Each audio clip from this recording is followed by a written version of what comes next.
오늘 주제 말씀은 사무엘상 17장입니다. 37절 제가 봉독하겠습니다.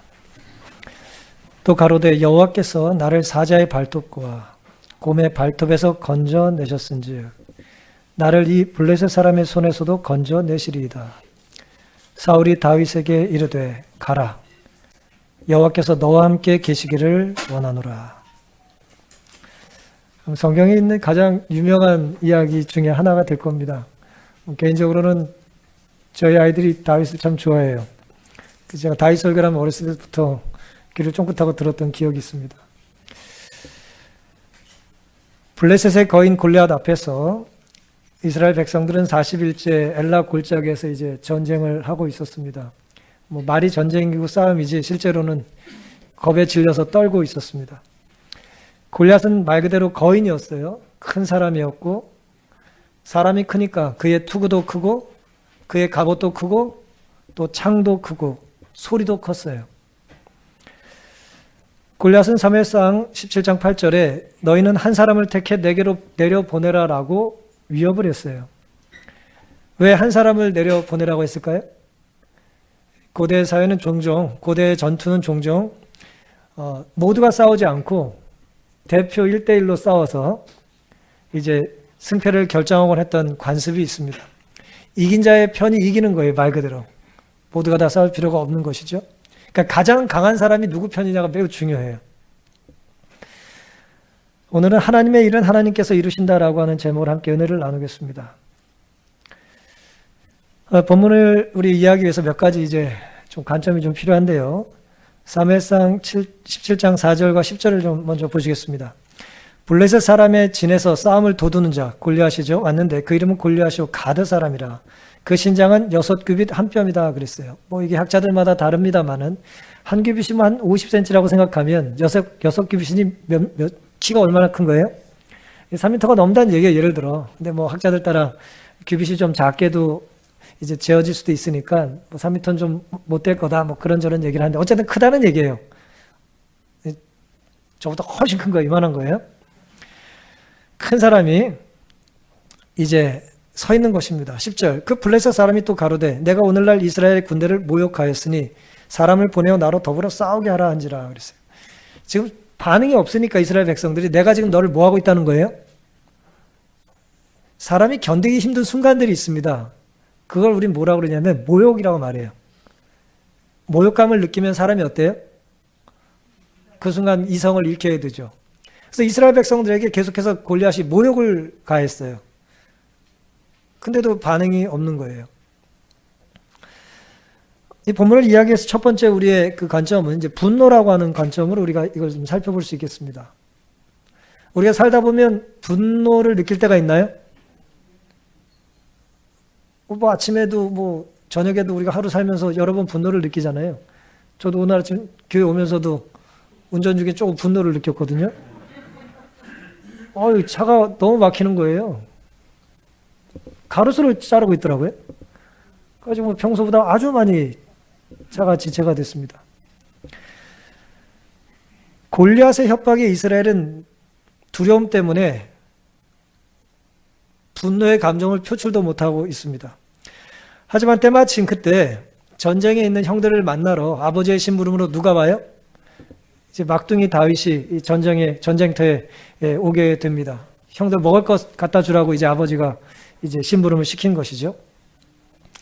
그리고 와서 누구 말을 듣냐면 마침 그곳에 도착한 다윗이 골리앗의 이야기를 들어요. 그리고 자기가 뭐 하겠다는 거예요? 자기가 이제 싸우겠다는 거예요. 그러니까 다윗이 싸우겠다고 하는 걸 누가 듣냐? 형이 들어요. 엘리압이라고 하는 큰 형. 말 그대로 큰 형이고 또 등치도 컸어요. 엘리압이 그걸 듣습니다. 28절에 보면 장형 엘리압이 다윗이 사람들에게 하는 말을 들은지라. 내가 싸우겠다는 말을 형이 들은 거예요. 다윗이 싸우겠다는 얘기를. 그가 다윗에게 노를 바라여 가로되 네가 어찌하여 이리로 내려왔느냐? 들에 있는 몇 양을 네게 맡겼느냐? 나는 너의 교만함과 내 마음의 완악함을 아노니 내가 전쟁을 구경하러 왔도다. 그러면서 동생에게 이제 면박을 주고 이제 길을 꺾고 있습니다. 지금 보세요. 이제 분노라고 하는 관점으로 이 상황을 제가 잠깐 이해해 보자고 그랬어요. 먼저 블레셋의 골리앗이 화를 내고 있죠. 이스라엘 향하여 자신의 분노를 표출하고 있잖아요. 그런데 그 모습에 기가 눌려서 이스라엘 백성들은 가만히 있었는데 누가 분노했어요? 다윗이 분노했어요. 근데 다윗의 분노하는 모습을 보고 누가 또 분노해요? 형이 분노하고 있어요. 분노하는 양상과 모습이 다 다르죠? 다윗이 하나님의 군대를 모욕한 골리앗을 보고 분노할 때 골리앗을 보고 분노하는 다윗을 보고 형이 분노하고 있습니다. 결국 분노에는 바람직한 분노가 있고 바람직하지 못한 분노가 있다는 거예요. 이 젊은 목자 다윗에 대하여 하윗은 이렇게 기록을 했습니다. 목동 다윗에 대해서. 이 젊은 목자는 이새에게 알려지지 않은, 이새는 아버지입니다. 아버지에게 알려지지 않은 보다 더 큰 사명을 위임받았다. 단순히 아버지 심부름으로 전쟁에 간 게 아니라는 거예요. 전쟁터에. 이스라엘 군대가 위험 중에 있었고 다윗은 천사에게서 그의 백성을 구하라는 뭘 받았어요? 지시를 받았어요. 그러니까 다윗은 아버지 심부름을 하는 김에 골리앗을 물리친 게 아니라 사실은 하나님의 일을 하러 가는 김에 아버지 일도 한 거예요. 물론 아무도 모르죠. 다윗조차도 출발할 때 몰랐을 수 있어요. 사랑하는 성도 여러분, 우리가 느끼는 분노는 다윗처럼 하나님께서 맡겨주신 사명과 연결된 것이어야 합니다. 거룩한 분노예요. 예수님께서 성전을 청결하게 하실 때 느꼈던 그런 분노 말이에요. 분노가 다 나쁜 것도 다 좋은 것도 아닙니다만은 적어도 우리의 분노는 누가 연관되어 있어야 된다고요? 하나님과 연관되어 있어야 돼요. 하나님의 백성을 위해서 분노할 수 있어야 됩니다. 하나님의 백성을 향하여 분노하면 안 됩니다. 마지막 시대에 사탄은 하나님의 백성을 향하여 분노할 거라고 그랬어요. 계시록 12장 17절 용이 여자에게 분노하여 돌아가서 그 여자의 남은 자손 곧 하나님의 계명을 지키며 예수의 증거를 가진 자들로 더불어 싸우려고 바다 모래 위에 섰다 그랬습니다. 누구도 분노해요? 사탄도 분노합니다. 누굴 향해서요? 하나님의 백성을 향해서 분노합니다. 따라서 오늘 우리의 분노는 사탄을 향해야지 하나님의 백성을 향해서 하는 분노는 곤란한 거예요. 저항하는 것, 분노하는 것, 타락을 보고 분개하는 건 좋은 것입니다만은 적어도 오늘 우리의 삶 속에 다윗처럼 하나님의 백성을 위한 분노가 있게 되기를 간절히 바랍니다. 하나님을 위해 사는 자를 향한 분노가 없게 되기를 간절히 바랍니다. 우리 모두 사탄이 분노할 만한, 우리를 향하여 사탄이 분노할 만한 신실한 믿음과 하나님을 향한 사랑, 가장 중요한 것에 대한 믿음의 확신이 우리에게 있게 되기를 간절히 바랍니다. 두 번째 본문에 대한 교훈은 우리는 누구나 잘하는 게 있다는 거예요. 내가 무엇을 잘하는가? 우리 자신을 좀 돌아볼 필요가 있어요. 할 줄 아는 게 누구에게나 있거든요. 잘하는 게. 33절부터 보시면 사울이 다윗에게 이르되 내가 가서 저 블레셋 사람과 싸우기에 능치 못하리니 너는 소년이요 그는 어려서부터 용사임이니라. 전쟁터에서 오랫동안 시간을 보낸 사울 보기에 골리앗을 이길 수 있는 사람이 이스라엘에 없었거든요. 근데 이스라엘에 있는 강한 군사보다도 약해 보이는 작은 다윗이 어떻게 골리앗을 이길 수 있겠냐는 거예요. 그의 진단은 상식적으로 맞아야 틀려요. 굉장히 올바른 조언입니다. 그런데 그 말을 듣고 다윗이 예 알겠습니다. 제가 몰랐습니다. 그리고 돌아가질 않고요. 그래도 뭐 내가 싸우겠다고 이제 그러면서 이렇게 말을 합니다. 36절 주의 종이 사자와 곰도 쳤은즉 사실은 하나님의 군대를 모욕한 이 할례 없는 블레셋 사람이리까 그가 이 짐승의 하나와 같이 되리이다. 또 가로되 여호와께서 나를 사자의 발톱과 곰의 발톱에서 건져내셨은즉 나를 이 블레셋 사람의 손에서도 건져내시리이다 그랬습니다. 그러자 사울이 다윗에게 가라 여호와께서 너와 함께 계시기를 원한다는 말을 이제 해주었어요. 이 말은 사울이 강력한 믿음을 가지고 한 말이겠어요? 아니면 그냥 마지막에 어쩔 수 없이 해준 말이겠어요? 강한 믿음을 가지고 해준 말이라고 보기 힘들어요. 네가 정 그렇게 싸우겠다면 하나님이 너와 함께 하셔야지 어떻게 하겠냐? 네, 보세요. 하나님이 정말 함께 하신다면 그 싸움에서 지겠어요? 이기겠어요? 질 수가 없는 거예요. 우리는 바른 말을 믿음 없이 할 때가 있어요. 지금 다윗의 이 모습 속에서 우리는 다윗이 뭘 잘하는지를 좀 발견할 필요가 있습니다. 사울은 다윗이 할 수 없다고 말하는 거잖아요. 그때 다윗은 뭐라고 대답해요? 하나님이 하실 수 있다고 말하는 거예요. 지금 이 싸움에 대해서 다윗은 이것은 하나님과 싸우는, 하나님과 사탄의 싸움이라고 하는 이 거룩한 눈이 있었는데, 선과악의 싸움이라고 하는 판단이 있었는데, 다윗은 사울은 그것만큼의 인식이 없었던 거예요. 이 정세를 그렇게 파악을 못하고 있는 거예요. 그래서 네가 이길 수 있냐고 자꾸 묻는 거예요. 그때 다윗은 내가 아니라 누가요? 하나님께서 이기실 거라고 말씀하고 있었던 것입니다. 누가 이렇게 말할 수 있느냐? 내가 누구의 일을 할 때 하나님의 일을 하고 있다고 하는 확신이 있는 사람만 이렇게 대답할 수 있는 거예요. 내가 하나님의 일을 하고 있지 않다면 하나님께서 그 일을 하실 수가 있어요, 없어요? 없으신 거예요. 다윗의 장점과 주특기를 나열하는 것은 내가 누구도 이겼다, 내가 모두 잡았다, 내가 뭐 백발백중이다, 그런 주특기를 나열하는 것은 사실은 골리앗을 이길 수 있는 조건이 될 수가 없어요. 그건 충분 조건이 아니에요. 절대 충분하지 않습니다. 여러분, 둘이 싸우면 둘 중에 하나는 이기겠죠? 그렇죠? 우리 하나님을 만약에 빼놓고 본다면 골리앗과 다윗이 싸워요. 우리가 아무도 몰라. 골리앗이 누군지 다윗도 누군지 몰라. 우리는 적어도 뭐예요? 확률적으로 뭐예요? 반반이에요. 반반. 우리가 그렇게 흔히 생각할 수 있단 말이에요. 이기든지 지든지 둘 중 하나 아니에요. 홀짝처럼. 하지만 선하게 싸우면 그렇지 않아요. 50대 50이 아니에요.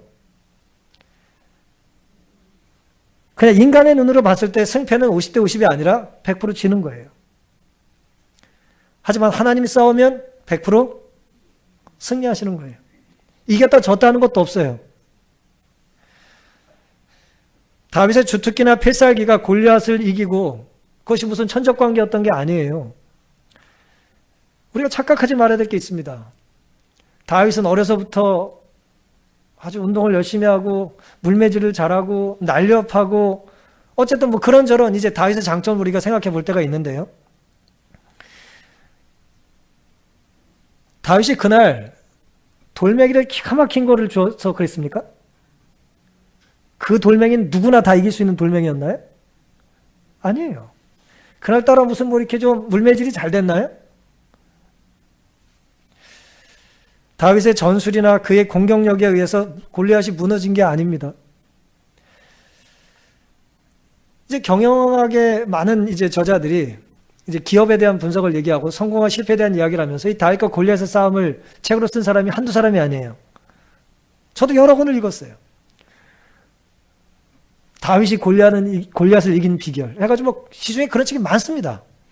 꼭 기독교 서적이라서가 아니라 그런 책이 많아요. 그분들이 주장하는 많은 것들 중에 하나가 뭐냐면 골리앗이 방심해서 졌고요. 골리앗은 너무 크고 둔하기 때문에 졌다는 거예요. 변화와 혁신을 이제 하지 않았기 때문에 큰 기업들이 무너진다는 거예요. 그럴듯해요? 관심 없으세요? 매우 그럴듯하죠. 그래서 기업이 성공하려면 혁신과 개혁을 해야 된다는 거예요. 순발력 있게 뭘 판단해야 된다는 거예요. 결정하기 위한 조직이 너무 방만하면 힘들다는 거예요. 생존의 싸움은 그렇게 할 수 있는 게 아니라는 거예요. 매우 그럴듯하죠. 하지만 그것은 경영학이나 자기개발 측면에서는 의미가 있어 보일지 모르지만은 제가 보기엔 완전히 핵심을 잘못 짚고 있는 거예요. 골리앗은요, 지금 사실은 사탄이 그 안에 있어서 싸우고 있는 거잖아요. 아닙니까? 이제 골리앗은 지금 사탄의 세력이거든요. 사탄이 여러분 쉽게 방심할 것 같습니까? 사탄이 미련 곰탱이 같을 것 같아요? 예? 등치 큰 거인이라면 뒤뚱뒤뚱거리고 무슨 우리가 공격하고 탁 도망가면 못 쫓아오고 뭐 넘어지고 그럴 것 같습니까? 그렇지 않아요. 다윗의 순발력과 그의 돌팔매의 질로 골리앗을 이긴 게 아니에요. 사랑하는 성도 여러분, 어떻게 다윗이 그러면 골리앗을 이겼을까? 이길 수 있었을까? 사실은 이 질문은 잘못된 거예요. 왜요? 골리앗을 이긴 것은 다윗이 아니라 하나님이십니다. 다윗이 하나님을 부린 게 아니고요. 하나님이 누구를 사용하신 거예요? 다윗을 그 순간 사용하신 거예요. 골리앗이 진 것은 다윗이 아니고 다윗을 사용하신 하나님께 진 겁니다. 아무리 골리앗이 그날 컨디션이 안 좋아도 다윗이 골리앗을 물리적으로 이길 수가 없어요. 사자나 곰을 이긴 다윗의 경험이 이 전쟁에서 평생 시간을 보낸 이 전사, 위대한 전사 골리앗을 결코 이길 수 없습니다. 핵심은 다윗이 무엇을 잘해서 골리앗을 이긴 것이 아니라는 거예요. 하나님께서 다윗을 사용하셨다는 것이 핵심입니다. 내가 잘하는 것이 누가 연결되어 있어야 된다고요? 하나님과 연결되어 있어야지 나는 가치 있고 의미 있는 삶을 살 수 있어요. 내 장점과 주특기가, 내가 가진 시간과 돈과 재능이 하나님과 하나님의 사람과 연결되어 있어야 그것이 가치가 있는 거예요. 그렇지 않다면 골리앗이 자랑했던 많은 것들처럼 그저 나는 이러이러한 자랑이 있다라고 하는 것을 나열하는 것과 다를 바가 없어요. 내가 빠르고 똑똑하다라고 하는 것, 내가 신속하고 머리가 좋다는 것은 골리앗이 칼과 창을 자랑하는 것과 똑같은 거예요. 하나님과 단절되어 있다면 그것은 골리앗이 자랑하며 쓰러졌던 것과 다를 바가 없는 것입니다. 내가 가진 것이 무엇이든 하나님을 등진다면 우리도 뭐가 될 수 있다고요? 똑같이 골리앗처럼 내 힘을 의지하고 살 수 있다는 것입니다. 시편 103편 2절 내 영혼아 여호와를 송축하며 그 모든 은택을 잊지 말지어다. 내가 잘할 수 있는 것과 내가 즐겨 할 수 있는 일을 가지고 하나님의 일을 열심히 하게 되기를 간절히 바랍니다. 하나님께서 내 주특기를 활용하실 때에 등 돌리지 마시고 이것이 하나님께서 나에게 주신 거니 하나님께 다시 돌려드립니다라고 하는 순종과 믿음이 우리에게 있게 되기를 간절히 바랍니다. 오늘 공교롭게 창의 주제와 똑같은데요. 결국 마지막 이 본문의 교훈은 누가 내 삶의 주인인가라고 하는 것입니다. 누가 내 삶의 주인인가. 사무엘상 17장 42절에 보시면 그 블레셋 사람이 둘러보다가 다윗을 보고 어떻게 여겨요? 한참 봤을지 모르겠어요. 웬 조그만 애가 왔다 갔다 하니까 장군을 소개하려고 나오는 줄 알았더니 지가 장군이래요. 다윗을 보고 업신여기니 이는 그가 젊고 어리다는 얘기예요. 어리고 붉고 뽀얀 거예요. 아주 그냥 살결이. 그리고 뭐예요? 용모가 아름다움이라. 이 소년이에요. 소년. 예쁜 소년이에요. 블레셋 사람이 다윗에게 이르되 네가 나를 개로 여기고 막대기를 가지고 내게 나왔느냐 그랬어요. 다윗이 막대기를 들고 나갔을까요? 다윗이 직업이 목자잖아요. 목동이잖아요. 늘 갖고 다니는 거예요. 막대기를 같이 데리고 다니는 거예요. 끌고 다니는 거예요. 그 신들의 이름으로 다윗을 저주했다 그랬어요. 또 이르되 내게로 오라. 내가 네 고기를 공중의 새들과 들짐승들에게 주리라. 45절 다윗이 블레셋 사람에게 이르되 너는 칼과 창과 단창으로 내게 오거니와 만군의 여호와의 이름 나는 만군의 여호와의 이름 곧 내가 모욕하는 이스라엘 군대의 하나님의 이름으로 너에게 가노라. 오늘 여호와께서 너를 내 손에 붙이시리니 내가 너를 쳐서 네 머리를 베고 블레셋 군대의 시체로 오늘날 공중의 새와 땅의 들짐승에게 주어 온 땅으로 이스라엘의 하나님이 계신 줄 알게 하겠고. 애들이 뭘 말하면 하나도 안 지고 다 그냥 꼬박꼬박 똑같이 대들어요. 이 말 누가 한 말이에요? 골리앗이 했던 말 똑같이 되갚아 주잖아요. 47절 또 여호와의 구원하심이 칼과 창에 있지 아니함을 이 무리로 알게 하리라. 전쟁은 누구에게 속했어요? 여호와께 속한 것인즉 그가 너희를 우리 손에 붙이시리라 라고 말을 했습니다. 골리앗은 자신의 기준에 한참 미달이에요. 다윗이 체중 미달, 키 미달, 이 뭐 정과 전력 뭐 아무것도 맞지가 않아요. 요즘 같은 이 발전된 세상의 어떤 정상적인 룰에 의해서 두 사람을 링에 올리면 안 돼. 이 싸움은 하면 안 돼. 체급이 달라요. 경력이 달라요. 이건 세계 최고의 전사인데 어디 동네 무슨 목동에 와가지고 뭐 싸우겠다고 하니 무기도 다르고 어떻게 전쟁이 되겠습니까? 없으리 여겼어요. 작고 붉고 아름답다는 표현이 성경에 기록되어 있습니다. 그 모습을 보고 골리앗은 블레셋 신의 이름으로 다윗을 저주했죠. 오늘 이 모습은 내가 자랑하는 것이 내가 믿는 것이다 라고 하는 걸 알 수 있어요. 골리앗은 뭘 자랑했어요? 자신의 힘을 자랑한 거예요. 자신의 크기를 자랑한 거예요. 그렇죠? 내가 얼마나 큰지, 내 무기가 얼마나 큰지, 내 칼이 얼마나 무거운지 계속 큰 거를 자랑한 거예요. 소리도 커, 이 사람은. 근데 다윗은 전혀 다르잖아요. 전혀 다른 싸움을 하고 있는 거예요. 너는 그걸 믿고 왔냐? 나는 하나님으로 너에게 간다라고 말했던 거예요. 여러분, 오늘 우리는 무엇을 자랑하고 삽니까? 오늘 우리는 무엇을 추구하고 삽니까? 오늘 우리 집에 꼭 있었으면 좋다고 생각하는 게 뭐예요? 우리 가족의, 우리 미래가, 혹은 우리 자녀들이 어떤 길을 걷기를 원하세요? 예. 우리, 뭐 이렇게 강변 같은 데 지나가다 보면, 저도 자전거 가끔 타는데요. 뭐 꽃길만 걸으세요. 그리고 꽃밭에 그런 거 써있고 그래요. 예. 꽃길 걸으면 좋죠. 그런데 말이에요.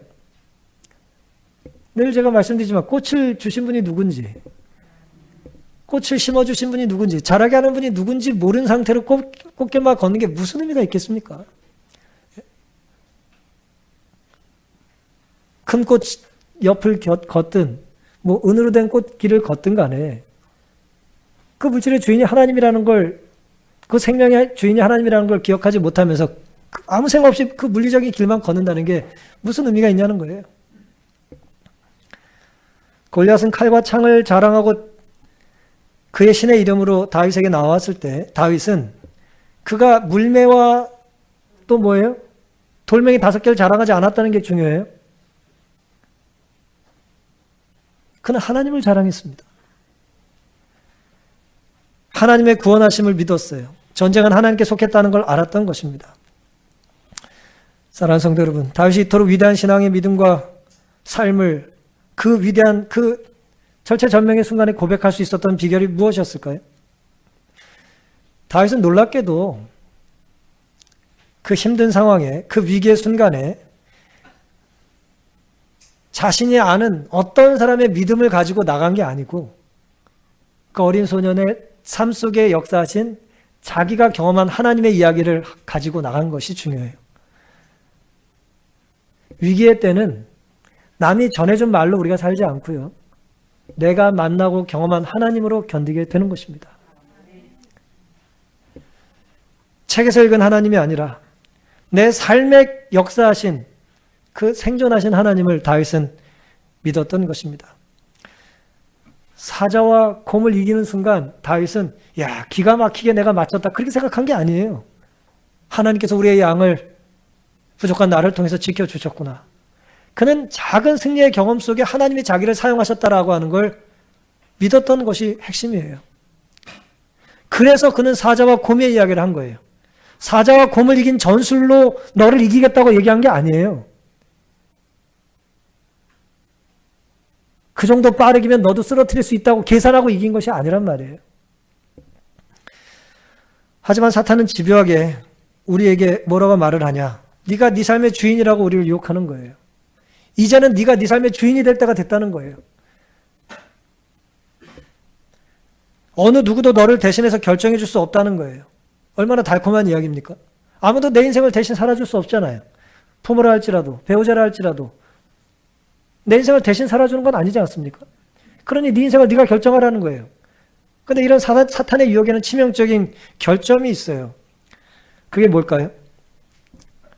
아무도 나를 살아줄 수 없지만 나를 대신해서 내가 살아가야 될 바른 삶을 선택하는 데 도움을 줄 수 있는 유일한 분이 누구예요? 하나님이라는 거예요. 그러니 가장 중요한 결정의 순간에는 누굴 빼면 안 됩니까? 하나님을 내 삶에서 제하면 안 돼요. 그럼 결코 바른 판단을 할 수가 없습니다. 근데 사탄은 끊임없이 우리에게 뭐예요? 하나님도 네 삶에서 주인이 될 수 있도록 하지 말라는 거예요. 그게 무신론이에요. 무신론은 신이 없다는 개념일 수도 있지만 신을 무시하는 거예요. 내 삶의 주인은 나라는 것입니다. 정말 마지막 순간엔 하나님이 빠지셔야 할까요?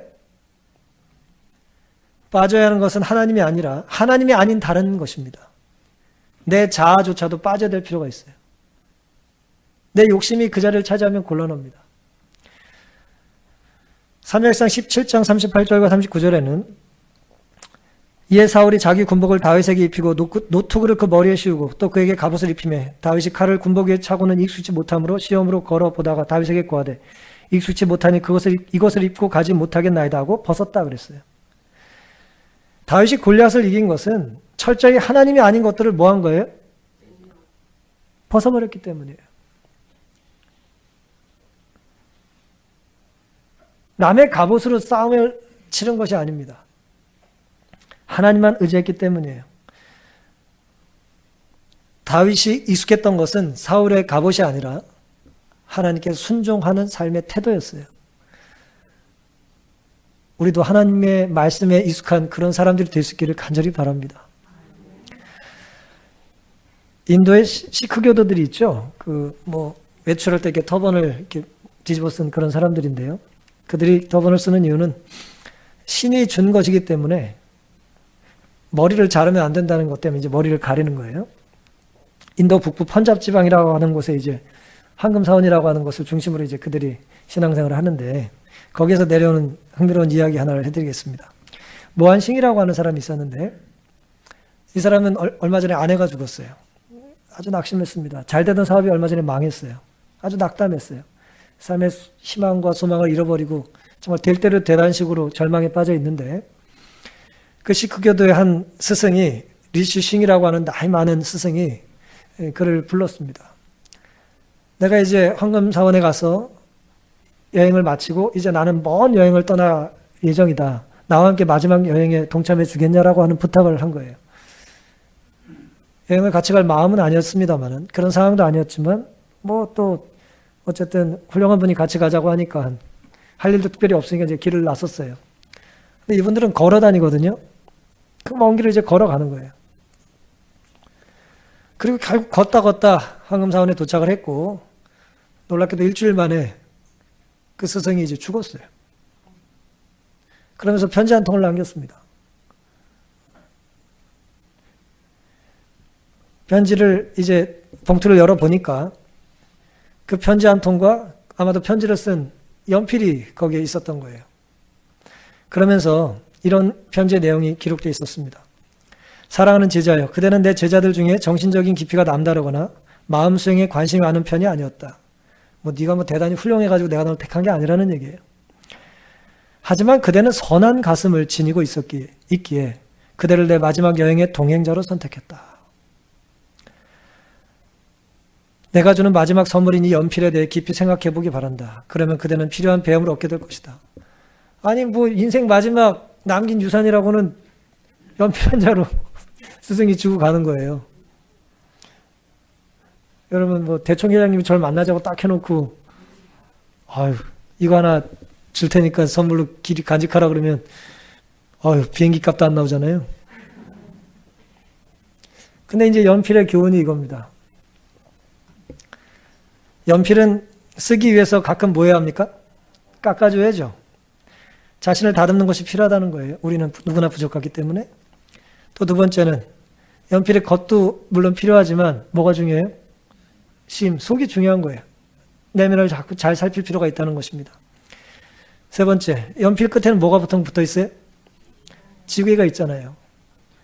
누구나 다 실수를 저지르고 넘어질 수 있지만 실수를 바로잡을 수 있는 일은 부끄럽거나 불명예스러운 일이 아니라는 거예요. 양심을 지우개 삼아 새롭게 살라는 거예요. 그 다음 네 번째, 연필이 아무리 많은 것들을 쓰고 그리고 한다 할지라도 결국 연필에게 있어서 중요한 것은 연필 자체가 아니죠. 누가 중요한 겁니까? 연필을 사용하는 사람이 중요한 거죠. 연필을 지은 사람이 누구냐가 중요한 것입니다. 누구에게 속해 살지를 잘 생각하라는 거예요. 그리고 마지막, 그대가 지나는 곳에 그대는 생각과 행동으로 반드시 흔적을 남긴다. 그 자국이 그대의 삶이라는 작품을 이루는 것이다. 라는 말을 남겼어요. 이 사람이 이제 이 깨달음을 얻고 이제 위대한 사람으로 변화됐다. 이제 그게 이제 이 시크교도들이 들려오는 이야기 중에 하나입니다. 사랑하는 성도 여러분, 하나님께서 우리를 사용하실 수 있도록 다윗처럼, 어쩌면 연필처럼 우리를 하나님께서 쥐고 빚으시고 사용하고 다듬고 또 필요하면 깨끗이 우리를 용서해 주실 수 있도록 우리를 하나님께 온전히 맡겨드리기를 원하지 않으십니까? 지난 2021년은 우리 장희동 교회가 마치 엘라 골짜기에서 골리앗과 싸울 것 같은 참 힘든 시간을 우리는 보냈습니다.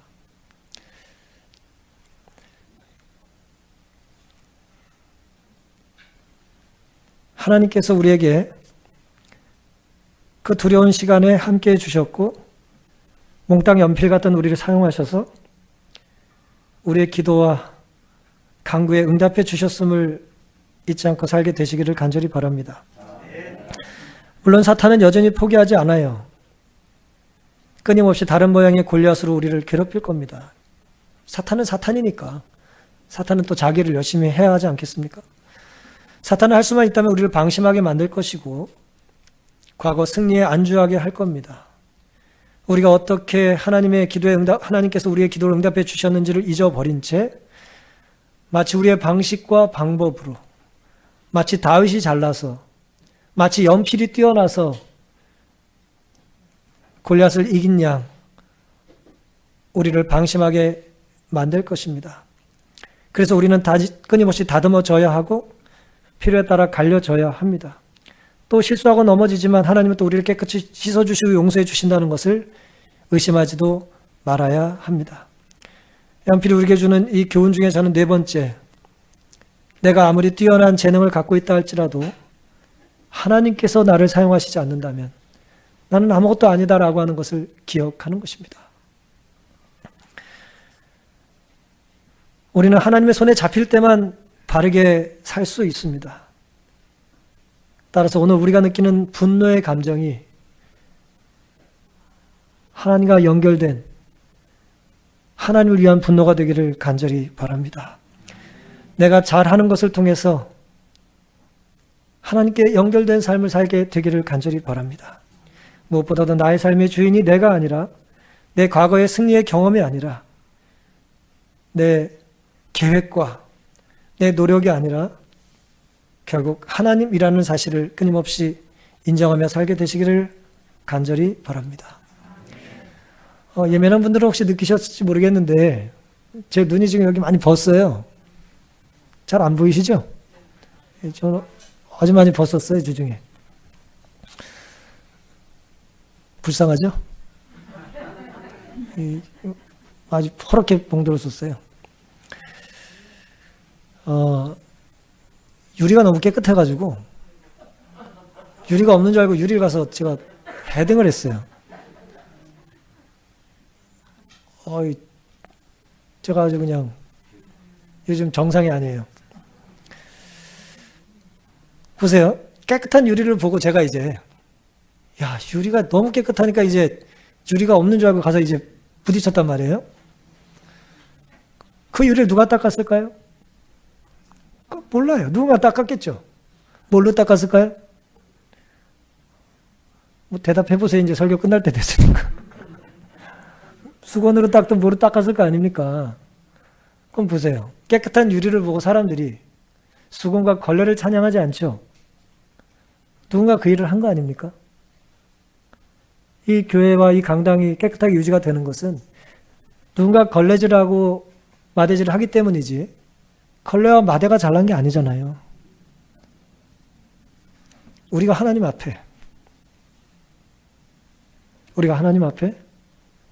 사용되어질 수 있는 축복의 도구와 통로가 되어야 하지 우리가 하나님을 부리면 안 되는 것입니다.